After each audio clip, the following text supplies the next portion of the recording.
Okay, guys, what I want to talk to you about today is a little different than just showing you movements. I'm going to share a little bit of culture with you. This author, his name is Gulong, right? One of my favorite authors of all time.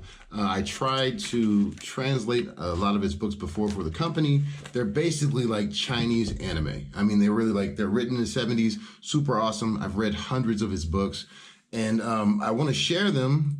And I tried to translate them for the company, and the company was like, oh, no, there's no audience for that. And I'm like, I think so. It's just that we don't know that it exists. So I'm going to share a story with you today. And if there's enough people that are into it, then later on, maybe I'll continue to do it and I'll get into some of these really deep stories here. So this is just like, this first story I'm going to share with you is called The 7 Types of Weapons. And the 7 types of weapons is different than you think. So I won't tell you which weapon is what until the end of it. But it's 7 different parts of the same story. And I think it's about 3 or 4 books altogether. So let me tell you something. I'm just going to do kind of a real quick shoot through the War Fox interpretation and see how you like it, right? So it starts out, right? There are 5 guys in a really dark room. It's almost like a warehouse. They have this kind of a dummy, but it has 4 legs on it and the body on top. So it looks like it's designed to be a horse of some sort, right?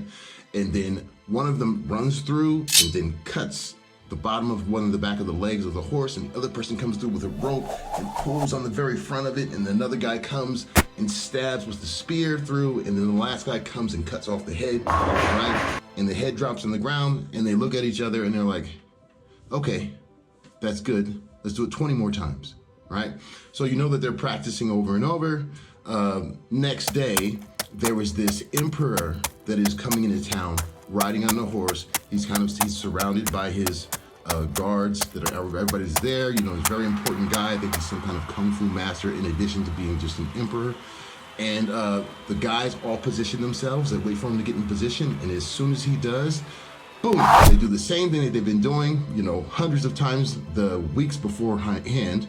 And then what happens is 2 of the guys jump up and kill 2 of the other guys that were practicing with them the whole time. So there were 5 assassins, 2 of them come up and kill the other 2 assassins, and one of them is, the last one left, is stunned and runs off.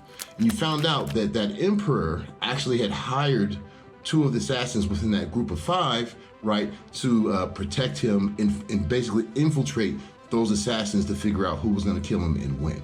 So later on, those 2 guys kind of become buddies, right? The last third guy, he runs off. You don't know what he's doing. Those 2 buddies, they're walking and talking, get to learn each other a little bit. You find out that one guy, his clan, like he's basically like royalty, and he ran away from his responsibility. He's kind of a husky guy, right? Whatever, right? But basically, he's supposed to be the next successor of his clan, and they have a very special weapon, and it was called like the Peacock Fan. And it's supposed to be heard as like the most powerful weapon in the world, and nobody's really ever seen it except for him, because he knows, you know, it's his thing, it's his family line, so he knows about it. The other guy was like, wow, that's really cool, man. I met somebody special today. And he's just kind of like a regular vagabond, real skilled, but just a regular guy. Needed the money, so he got the job, and then he goes and while he's walking, he sees a beautiful girl. Well, actually, they say she's really ugly, but she's blind. But she doesn't know she's ugly because she's blind, and he's always telling her how beautiful she is all the time. Kind of gives her confidence. Long story short, they get married, right? They get married, and then it jumps to like 3 years later. 3 years later, this guy is just having a time with his girlfriend, you know, with his wife, right?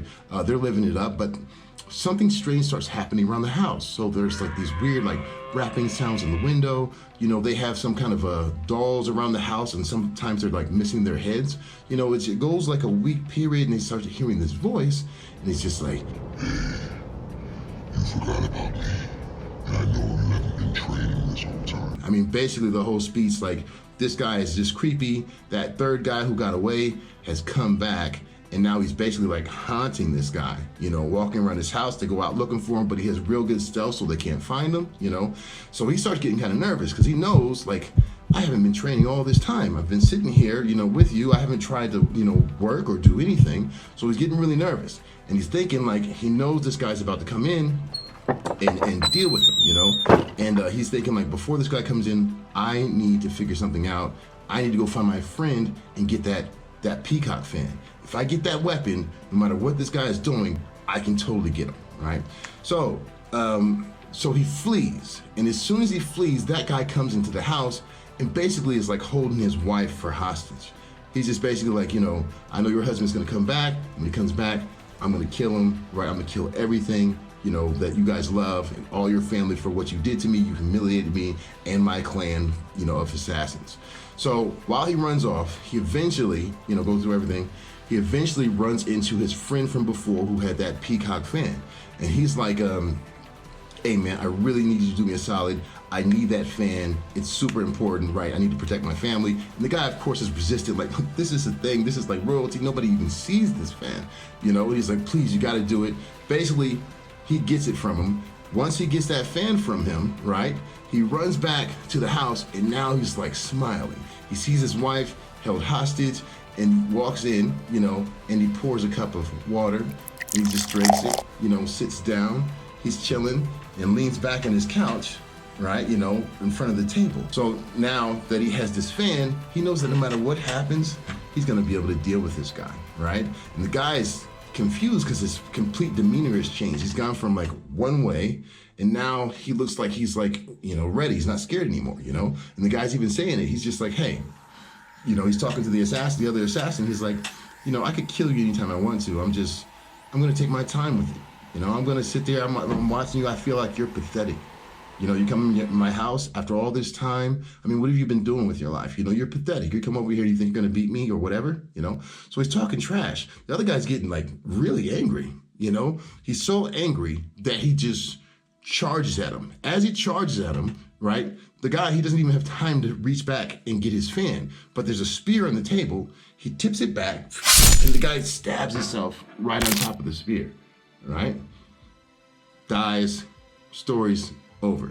So the whole point of one of the 7 weapons, right, one of the 7 best weapons was actually confidence. Confidence was one of the best weapons. It had nothing to do with that Peacock fan in the first place. And all of those next following stories, right, the next 6 are all different than what people would think they are, and that's why that first story is so cool.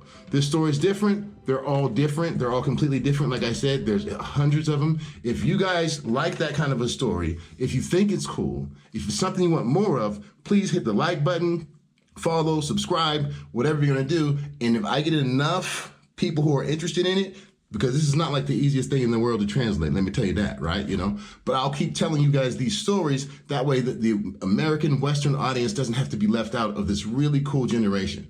Okay, love you guys. This is the War Fox. Peace.